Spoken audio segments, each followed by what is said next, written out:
हम लोग बसा औकात बार बार देखते रहते हैं कि जो शरणार्थी होते हैं वो अमेरिका की तरफ भाग रहे हैं, जर्मनी की तरफ भाग रहे हैं, युगांडा की तरफ भाग रहे हैं। आखिर अरब मुल्क इनको पनाह क्यों नहीं देते? इस सवाल का जवाब तो दूंगा ही, और साथ ही वेस्टर्न कंट्रीज़ किस तरह से अरब देशों को लूट रहे हैं, मुस्लिम देशों को लूट रहे हैं, उनकी भी पोल पट्टी खोलने की कोशिश करूंगा इंशाअल्लाह। साथ ही ये बताऊंगा कि पनाह देने के पीछे रीज़न क्या है, और क्या वाकई में वेस्टर्न कंट्रीज़ ही पनाह दे रहे हैं या मुस्लिम कंट्रीज़ भी इसमें आगे आगे हैं। इस बात को भी बयान करने की कोशिश करूंगा। आप लोगों से गुजारिश है कि गौर से पूरा वीडियो देखने की कोशिश करें। सबसे पहला सवाल कि सबसे ज़्यादा शरणार्थी किस देश में, किन देशों में है? तो मैं 6-7 कंट्रीज़ का नाम लूँगा, उसमें आप देखिए कि मुसलमान कंट्रीज़ कितने हैं। स्टाटिस्टा ने एक इंडेक्स बनाया है, उसके हिसाब से ईरान सबसे ज़्यादा होस्ट करता है रिफ्यूजीज़ को, 34,43,522। उसके बाद टर्की का नाम है जो 33,68,976 रिफ्यूजीज़ को होस्ट करता है। उसके बाद जर्मनी का नाम है 25 लाख। उसके बाद पाकिस्तान का नाम है 20 लाख। युगांडा का नाम है 15 लाख। रशिया का नाम है उसके बाद 12 लाख। पोलैंड का नाम है, और बांग्लादेश का नाम है। तो क्या आपको दिखा कि इनमें मुस्लिम देश का नाम है या नहीं? ज़रूर दिखा होगा। साथ ही कई मुल्क तो अरब देश हैं, उनकी पॉलिसीज़ अलग अलग हैं। ये जो आपने आंकड़ा देखा, ये असल में यूनाइटेड नेशंस ने एक डेफिनेशन की है कि रिफ्यूजी कहते किसको हैं। उस डेफिनेशन के आधार पर जो देश रखते हैं उन्हीं को गिना जाता है। जैसे सऊदी अरब है, सऊदी अरब जिसको भी पनाह देता है उसको रिफ्यूजी नहीं कहता, बल्कि उसको गेस्ट कहता है या विज़िटर कहता है या कोई और नाम देता है। इस हिसाब से बहुत सारे रिपोर्ट्स हैं। ख़ुद सऊदी अरब के जो न्यूज़पेपर हैं वो बताते हैं कि 5% से ज़्यादा, यानी ख़ुद उसका जो पॉपुलेशन है उससे 5%, यानी उससे ज़्यादा 5% से ज़्यादा लोग दूसरे देशों से आए हुए हैं, शरणार्थी हैं। इसी तरह एक रिपोर्ट के मुताबिक सऊदी अरब 10 लाख यमनियों को पनाह दे रहा है। इसी तरह 7 लाख सीरियन लोगों को पनाह दे रखा है। इसी तरह कई लाख रोहिंग्या मुसलमान जो हैं उनको पनाह दे रखा है। तो सीरिया हो, यमन हो या म्यांमार हो, यहाँ से बहुत सारे लोग सऊदी अरब में पनाह लिए हुए हैं, लेकिन रिफ्यूजी के नाम से नहीं। सऊदी अरब ने उनको विज़िटर का नाम दिया है या गेस्ट का नाम दिया है या कोई और नाम से वो रह रहे हैं, इसलिए यूनाइटेड नेशंस इसको काउंट नहीं करता। और यूनाइटेड नेशंस काउंट नहीं करता तो ये जो पश्चिमी देशों के आंकड़े हैं वो भी नहीं बताते हैं। इस तरह जो उर्दुन में रहते हैं, लेबनान में रहते हैं फ़िलिस्तीनी, ये फ़िलिस्तीनी लोगों को सेम वही अधिकार है जिस तरह से जो लेबनानी का अधिकार होता है, जो उर्दुनी का अधिकार होता है, सेम अधिकार, यानी पूरा के पूरा उनको सिटीज़नशिप दे दिया गया है।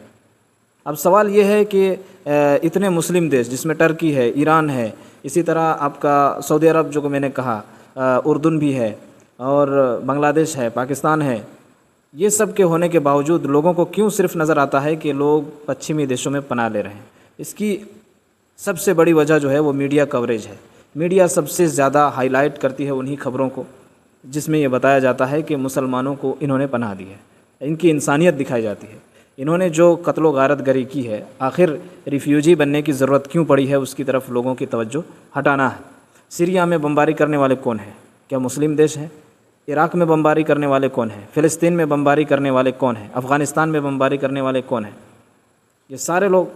और आपको ताज्जुब होगा कि वेनेज़ुएला के सबसे ज़्यादा शरणार्थी है, यानी शरणार्थी सबसे ज़्यादा अगर किसी मुल्क के हैं तो वेनेज़ुएला के हैं, जो कि मुस्लिम देश नहीं है।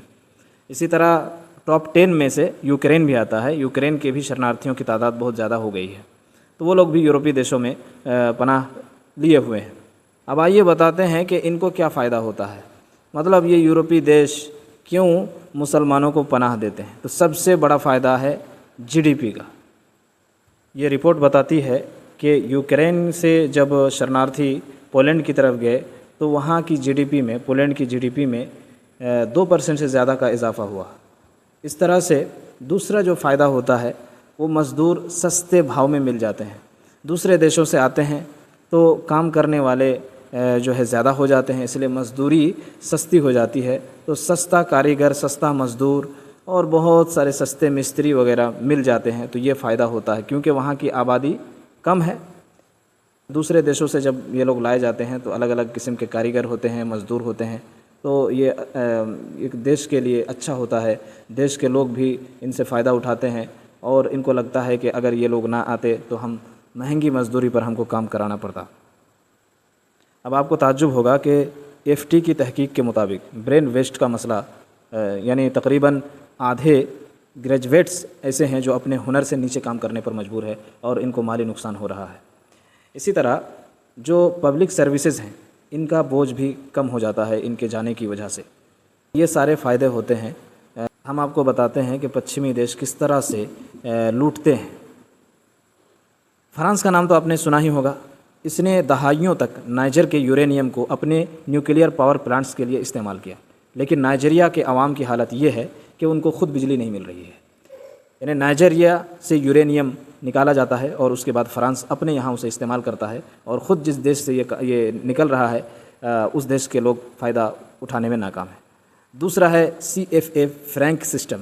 इसमें क्या है, 14 अफ्रीकी देश शामिल है जिसकी करेंसी आज भी फ्रेंच ट्रेजरी से जुड़ी है।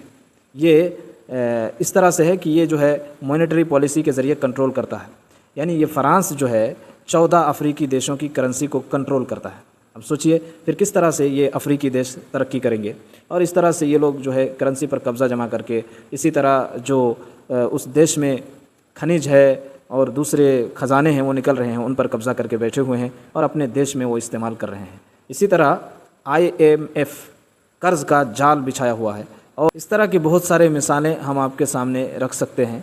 लेकिन मोटे मोटे तौर पर आपको ये जानना है कि जो पश्चिमी देश है वो दूध के धुले हुए नहीं हैं, बल्कि वो हर तरह से चाहे इकोनॉमिकली हो या पॉलिटिकली हो या हथियार के क्षेत्र में हो, हर क्षेत्र में दूसरे देशों को ग़ुलाम बनाए हुए हैं और दूसरे देशों को आगे बढ़ने से रोक रहे हैं, मनमानी कर रहे हैं। और ये जो जंग भड़क रही है किसी भी मुल्क में, इसके असल ज़िम्मेदार यही लोग हैं, क्योंकि ये लोग हथियार के कारोबार करते हैं और जब जंग नहीं भड़केगी तो हथियार का कारोबार कैसे चमकेगा। दूसरे देशों को किस तरह अपने डिफेंस की फ़िक्र होगी जब जंग नहीं होगी। तो इसलिए जंग भड़काना है ताकि दूसरे देशों को अपने डिफेंस की फ़िक्र हो और ताकि हथियारों की सप्लाई बढ़े, हथियारों का बिज़नेस बढ़े, क्योंकि यही लोग बिज़नेस करते हैं। तो इंटेंशन जो इनका है वो यही होता है कि जंग हम भड़काते रहें और जो देश फ़िलहाल कमज़ोर हैं उनको तो अच्छी तरह से ये लोग नचाते हैं और अलग अलग गुट को खड़े करते हैं ये लोग और एक दूसरे से लड़ाते हैं और जब फ़ायदा हासिल हो जाता है तो फिर उन्हीं गुटों को वो ख़त्म कर देते हैं। इस तरह से बहुत सारे देशों को ज़बरदस्ती हथियार ख़रीदने पर मजबूर करते हैं। कोई दूसरे देश से हथियार ख़रीदना चाहे तो उसको, जैसे अभी हाल ही में हथियार की बात नहीं बल्कि पूरे बिज़नेस सिस्टम की बात है कि रूस से भारत जब तेल ख़रीद रहा है तो अमेरिका टैरिफ 50% लगा दे रहा है। तो ये दादागिरी नहीं तो और क्या है। भारत जैसा मजबूत देश के साथ जो ऐसा जब वो इस तरह कर सकता है तो अरब देशों के साथ, मुस्लिम देशों के साथ वो किस तरह कर सकता है, वो आप भली भांति सोच सकते हैं। उम्मीद है कि वीडियो आपको पसंद आई होगी। हमने बताया कि रिफ्यूजीज़ की असल तादाद अरब देशों में ही है और ये लोग कुछ कुछ अपने देशों में रखे हुए हैं और ये भी ज़ाती मफादात के तहत। इसी तरह जंग भड़काना हो या देश की संपत्तियों पर कब्ज़ा करना हो तो ये लोग सबसे पेश हैं, सबसे आगे हैं। जंग भड़काना, बिज़नेस करना हथियारों का, इसमें भी ये लोग आगे हैं। तो अब आप ख़ुद फैसला कीजिए कि इंसानियत के असली दुश्मन कौन है। बहुत बहुत शुक्रिया।